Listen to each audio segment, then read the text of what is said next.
Yes, good morning. It's good to be back. Welcome to the AI Executive Morning Buzz. This is your go to live broadcast for real time AI insights, industry trends, and executive level analysis. As always, promised without the hype. I'm your host, Albert Ramos, and I'm here with the founder and CEO of White Glove, Nick James, and we're also here with White Glove CAIO, Jason Hess. I do want to apologize in advance to the audience around some noise in the background. I am currently at an airport, but I'm excited to switch gears and head over to Nick and Jason. We have three topics that we'll try to fit in these next 30 minutes. The first one, it's the talk of the town. It's around Manus AI, the autonomous agent from China or developed by Monica in China, disrupting the AI development and agent space. Then we're going to switch gears into Home Depot. I know the audience is excited about this. We got a ton of DMs about it. And then finally, around R&D, OpenAI's educational consortium, then what they're calling next gen AI, future proofing our market. So why don't we start with Manus AI? Jason, there's a lot of noise here. Super exciting. I know you have your opinions and insights here, and I can't wait to have a conversation between the three of us on this one. Yeah. So on the 5th of March, a company out of China released a video of a capability called Manus AI. And it is a general purpose agent that can do anything for you.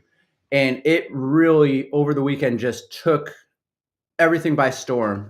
They did a limited release, so they're slowly giving people access to it. And everything that I've seen is quite impressive. You can do a lot of great capabilities with it, and be able to go ahead and find everything about me, build out a website. And it built out a proper website from this one guy that I watched his view of it. But it's been the future of what people are defining as AGI, and it really took form. And then, just like everything else, about 24 hours later, there's an open source project called Open Manus that anyone can download and run on their local machine. I've downloaded it and used it. It's quite impressive. But then, Nick, you want to talk about the news that was rolled out last Yeah, night about it? I'm starting to hear rumors that Manus is just a fancy wrapper around Claude's Sonnet 3.7 and their MCP or Model Context Protocol that Anthropic came out with a few months ago. So I think there's a lot of hype out there around, and there's a lot of noise around what these agents are built on top of, which I don't think it's bad that they're using Claude Sonnet. We didn't expect that they were going to come out with their own model, but I think it's really interesting how the secrecy and the unveiling of these products and how they're done, like through X and the limited release or sign up for the beta and you'll be notified. I think there's a lot of mystery behind that, and it creates this sort of hype that really creates these hype cycles where we start to see everybody and their mother are posting about Manus, and that's just that one video But where the I screen think the is reason showing. they're doing that, Nick, is because they can't scale. I Sure, think that's it may another reason. feel like it's a limited release, but I don't think that they can scale once they start, opening it up to everyone. So I think that's one of the biggest reasons why I think it's been such a slow drip. And yeah, that's one point, right? Is how do you manage site reliability when you open it up to the world, right? And there's just so much hype around it. But I think on the other hand, they're also cautious about people's opinions and how fast the word can get out if the wrong type of people are in that initial release. All right, so I got to jump in here. I love hearing about the benefits, right? You all know how, and the audience knows how I feel about DeepSeek. Now we have Monica, right? Manus AI from China. I have no idea where the information or data is being stored. How involved is the Chinese government? And I'm not looking to get political here. I'm just talking about precedent and historical behaviors, right, when it comes to the CCP. Anyways, not to get political, but what are we thinking about the cybersecurity? I love the open source piece. That's awesome. But the data storage, like what is going on here? And are we a little skeptical? I don't Yeah, feel that there's skepticism. I don't think I know what's going on with OpenAI. Truthfully, I don't trust a lot of what Sam Altman is doing with any data that he provides. So just because it's within a specific country it's That's a released, good point. I don't think that I trust anyone. So you've got to go in with that Exactly. healthy skepticism of don't trust anyone, but what's going to help you do your job. yeah, That's a good point. 100% back that up. I think as Reagan said, trust but verify. And I think the more recent version of that quote is um, uh, verify then trust. Verify then But trust. That's right. and trust, yeah. So, you know, I definitely agree that these things are a lot like black boxes, and we don't know where our data is going, whether it's within the United States, which we can't actually validate technically or verify. All we have to go off of is their privacy page when it comes to, let's say, OpenAI, right? We can't really verify where they're processing our data, where the databases, where the models are stored. So there's a lot of confusion and ambiguity. So I want to pivot back onto sort of the competitive advantages here. I I think love for it. the longest time, the United States, or excuse me, China has been sort of a copycat of technology and consumer products, and that we've outsourced a lot of that manufacturing to China. But now we're starting to see the Chinese catch up. If you actually go to China, like we're they're living in the Jetsons era, and we're not there yet. We were promised it since the 50s, but we're not there yet. So I think that the Chinese have really taken advantage of us moving all of our work over there to really catch up and get ahead, and now become the country of innovation. And it's really forcing us to rethink our strategy as a country. Yeah, that's a good point. I think there's a lot of benefits, and you both chimed in on a couple. And we've been talking about agents for quite a few episodes now, actually since the beginning, right? So we're really excited about It's this. the it's the IT version of 2025's biggest thing is agent related. Right. Exactly. Right. It's not just a buzzword. It's here, and clearly, it's getting taken to the next level. We brought up AGI right now. Can you walk us? Can any one of you walk us through what do you mean by that? What are they talking about when they're saying, "Well, you have agentic workflow now, agent. Now we're getting pretty dang close." An example of this: Manus AI, developed by It's Monica. yeah, Why are we getting closer? so it's Jarvis, right? Like, Tony Stark's from the Iron Man, Jarvis. Jarvis was just generally good at everything. And it was good enough to where we didn't need to, Tony didn't need to seek out specialists. Jarvis was just good at everything. And that's really where the sort of the direction of AGI is about general intelligence. And I think that there are too many different tools. We're still in this sort of era that we have to go to this tool to do this thing, this tool to do this thing. There's just not one tool to solve them all.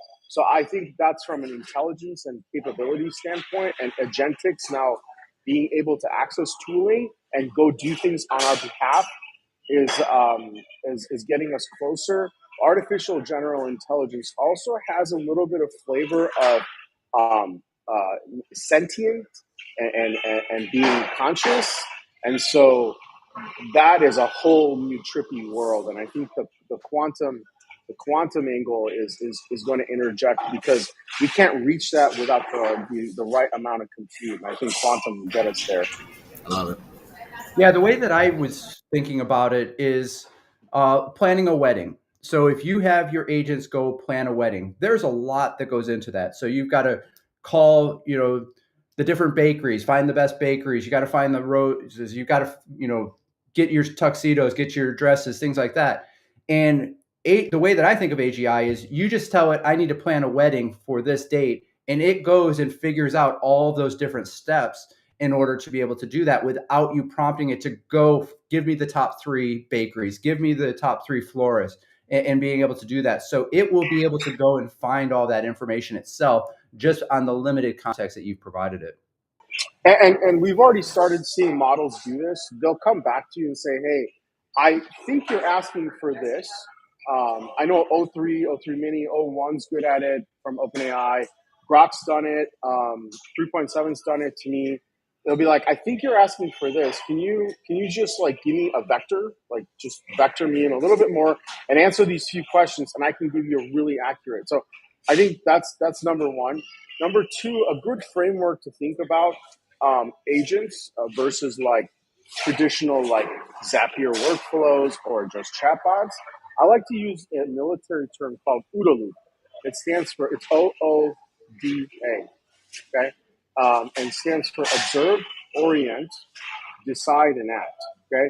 Up until now, we've been these a lot of these chatbots and these workflows have been able to observe and orient, which means observe means data collection, and then orient means to clean and narrow in on what data really matters, right? But now deciding and acting on what these agents are doing. It's Yeah, great. You I like can. to think. Go I like to think about it also about passive versus active. So passive, it's waiting for a response from the human to tell it what to do. Active, it's just once it sees a trigger, it goes off and does it. So I think just what Nick was talking about with OODA loop, it's waiting for that active trigger, and then it's going to go out and be able to perform those steps. That's great. Well, you can't take the devil dog out of the warrior there. I love it. OODA loop. And then I've never heard about that, Jason. Passive versus active. And it continues to remind me of your framework on prompting on Pico, the optimization, and how important that part is. Speaking of planning, right? You guys mentioned planning. I'm really excited about this. I'm looking to create some sort of an outdoor deck in my backyard, and I'm a huge fan of Home Depot. So they've come out with the magic apron, the orange apron that we're all aware of. When you walk in, you see them wearing it. They're so nice. The magic apron. Y'all want to chat about that? What's going on there in Home Depot? Go ahead. So, yes, Home Depot has released their suite of generative AI tools to be able to assist customers in their home improvement projects, being able to book things online, get engagements, understand how, for your deck building process, asking you the right questions, identifying, and be able to then go ahead and get that whole order there. So, all you have to do is just show up and pay for it. So, I think we spoke about it last week about how great it would be to have an avatar that you can talk to and be able to navigate you to the right aisle to get the information you have for the project you have, or be able to take a picture and like, how do I actually do this?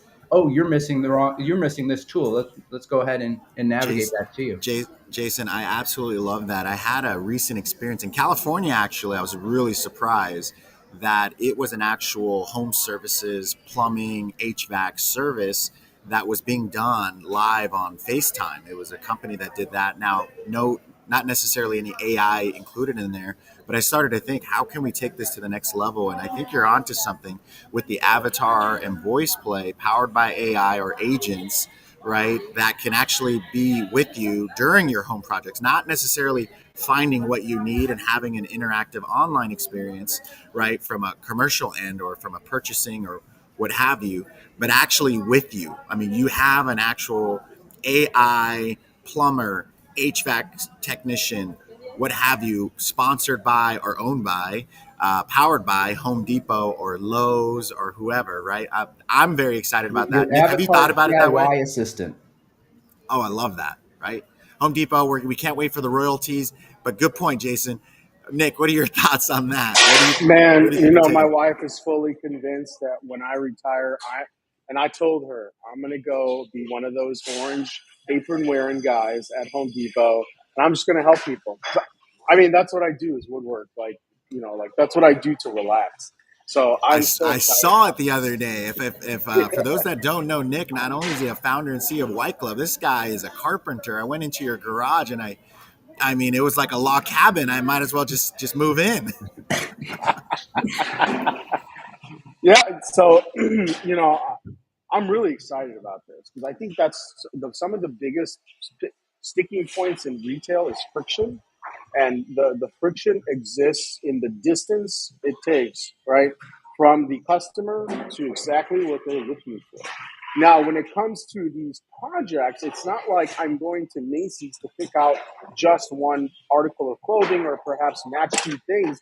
It's a it's a variety of things, from the tools to the screws and the hardware, to the hardware itself, to the lumber materials. Like there's just the composition of a project, just a simple backyard like outdoor project can be so complex. So I'm really excited about this. And frankly, I personally don't want to. I want to communicate my excitement about the idea, but not the technology yet because I haven't experienced it yet. But I really cannot wait to see it and try it out. But I truly feel like if there's an avatar spin to it, like White Glove AI does, we enable retailers to put avatars in the aisles to answer that have full product knowledge, inventory knowledge, right, and are able to answer very rich questions from customers right there on the spot, either at a kiosk or on their phone, like they're FaceTiming somebody. I really hope it's that kind of experience.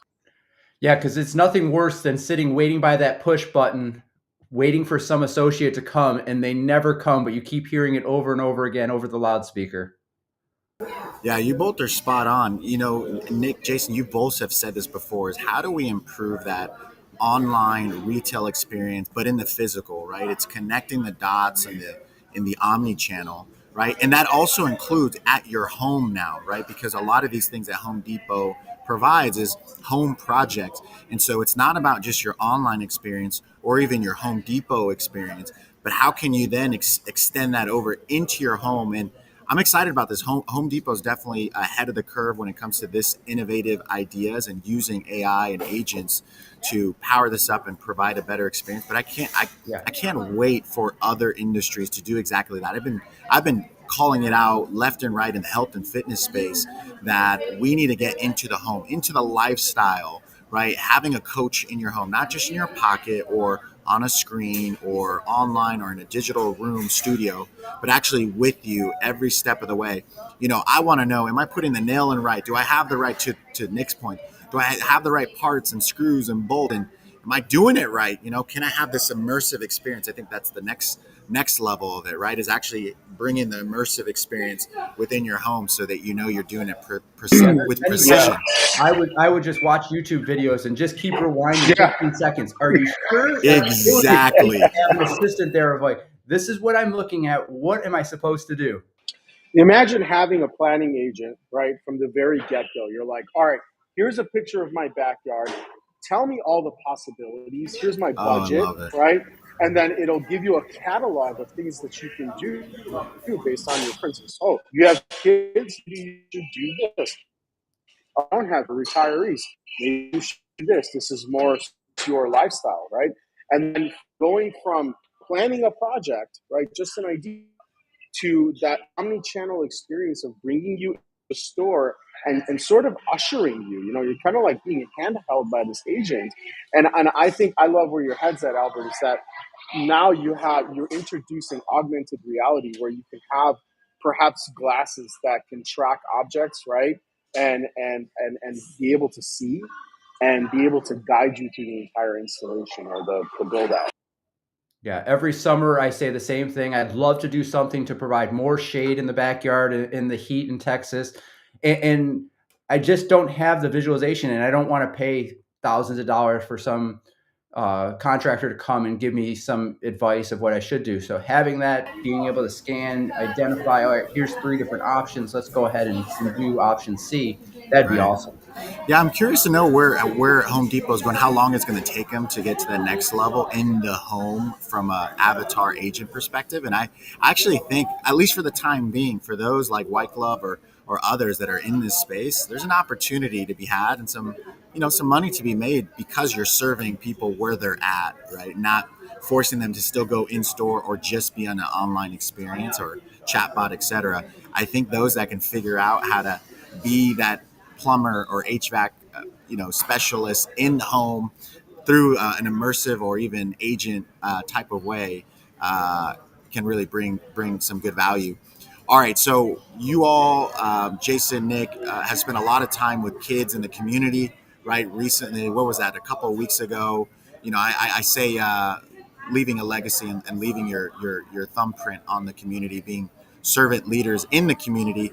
Really excited about this next one, right? OpenAI's educational consortium, right? They're investing quite a bit on similar, leaving their fingerprint on the community, society, and the country and the world. Do you all want to chat about that? What's going on when it comes to OpenAI? What are they doing here with the consortium? All right. So they just announced that they're going to have I think it's a $50 million investment into 15 founding universities to help with the next phase of AI adoption. So teaching that next generation AI adoption. And I think while it's a good step, it's really just centralizing to those specific universities, and it's really leaving a lot of other people behind. So while I think it's a good step forward of like investing to help people there, I think we're missing the boat of like there's a whole part of society that doesn't know how to use AI, not at these elite universities like Duke and Michigan and Harvard. What are we doing for the rest of society to be able to start learning and adopting AI? That's why we're here, right, Jason? Albert? I think there's good in it, but I also think it can continue to expand that digital divide that's happening right now, right? I think that AI itself is as democratized building, which is great.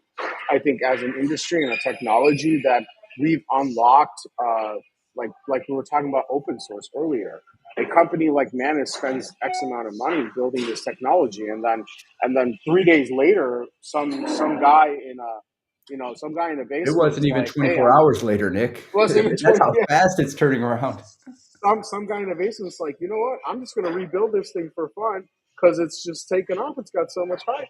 So I think that the industry itself um, has done enough to democratize AI to a point where folks that wouldn't traditionally have access to technology like that's this advanced, it's now accessible. I mean, it's pennies on the dollar to make an API call, right? It just takes a little bit of effort. But so I think there's good in this. I think that there may be some, dare I say, nepotism involved in sort of teaching things the OpenAI way, And I think that OpenAI is getting a little bit of backlash. You saw Microsoft is like, I think they're serving papers, and the divorce is final with Microsoft. I mean, what did they invest 30 billion like early last year? To get a board seat for Satya, and then now they're divorcing them because Microsoft's, we can do this on our own. I don't know if you guys have seen the 5.4, not to go off on a tangent, but the 5.4 model that just came out, PHI 4. I mean, it is freaking powerful and extremely efficient. Like, Wait, walk through as that. I haven't heard about that. yeah, it's a small language model. It's on an open source license. I can literally run it on my phone. It's that efficient, and it's benchmarking, like it's benching against the big guys too. So, and I don't want to get too in the weeds and technical, but it's competitive, and I don't need a freaking GPU to run it. So Microsoft's, they're separating. So I think OpenAI is trying to find its place, and I think it's going to be sort of that independent entity that's going to do things their own way. And they're kind of following the footsteps of Apple here. Any thoughts on that?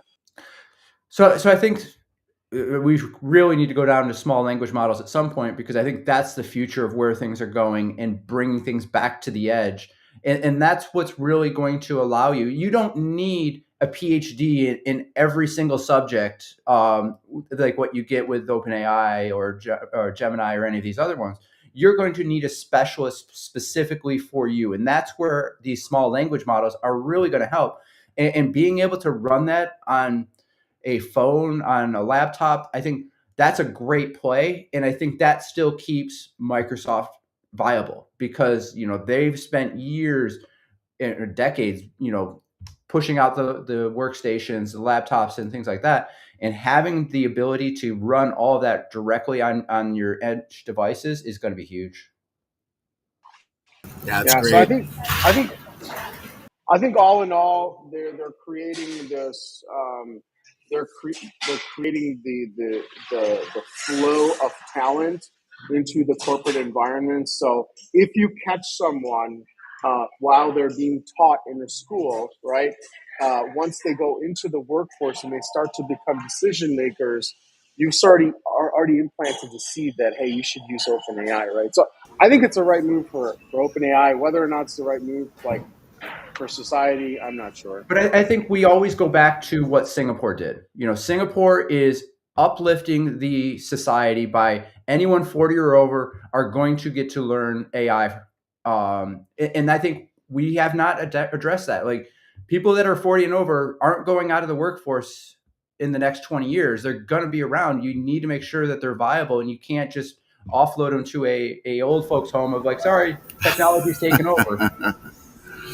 So, gents, you just hit on something I wanted to chat about. I know we only have 5 minutes. Labor market, economy, domestically here in the U.S.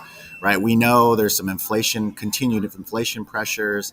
We have this back and forth with the tariff game, right? But AI in the labor market, there's a lot of noise around. You see the stock market, recession. We've been chatting about that for a little time. We know there's a correction that's needed, right? But is AI influencing this? Is it impacting with these layoffs and the actual unemployment rate? You know, is AI helping, hurting, and what do you all see for the next couple quarters? Is does the economy tank because of AI? Does it get improved because of AI? Is it unknown? Is it still uncertain? What are your thoughts? We have 4 minutes. I think it's still uncertain. I think that you're not getting the tangible ROIs with AI specifically for a large organization to cut a percentage of your workforce.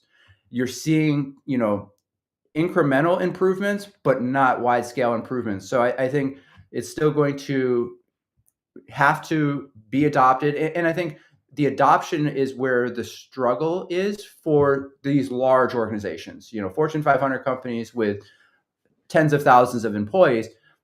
A very small subset of them are actually using AI in their daily work. There's still a training and an education space that has to be able to do. But I think there's still yet to be determined on, is this going to completely transform the workforce? And what are companies going to do? How are they going to be retraining them, enable them? What problems are they going to solve once they have AI agents being able to solve the no joy work, the things that people don't enjoy doing? Right. What are your thoughts, Nick? Any thoughts on just the economic impact right now, what we're seeing, what we're I, feeling and hearing? I don't think there's enough time to talk about it, but I think we need to. I think this is a GDP problem.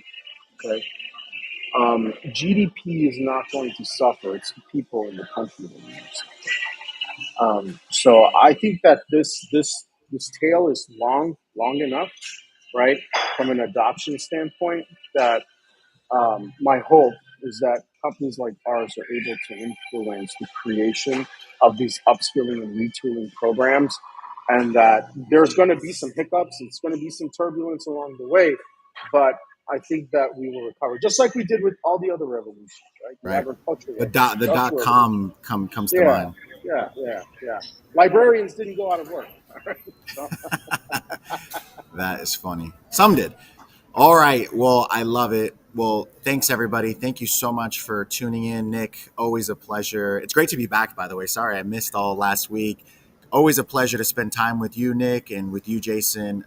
Great insights, and we're in it. We're in it right now, and so we're hearing a lot of it. We're doing a lot of it, and so I love that the audience continues to engage live with us, and even after the fact, including in our direct messages, emails, going to our website, whitegloveai.com. Super exciting, and we're here every Wednesday, Thursday, and Friday. Every Tuesday, Wednesday, Thursday. I was going to add another day. Let's do it. Let's Seventh, yeah, go. let's do it. Well, we're excited because we're actually going on to episode 2. We're launching it here live on Thursday, and then Jason, Nick, and I will be doing an after hours on Friday at 4 p.m. Central to answer all of your questions post our podcast. So Thank In you, this one, we'll everybody. talk a Oh, go ahead, little bit Jesse. more about AI outside of work. So we spent a Exactly. lot about AI, but what are we doing with AI outside of work? So looking forward to those conversations. I love it. Well, thank you, gentlemen. It's a pleasure, and have a great week. We'll see you all tomorrow morning.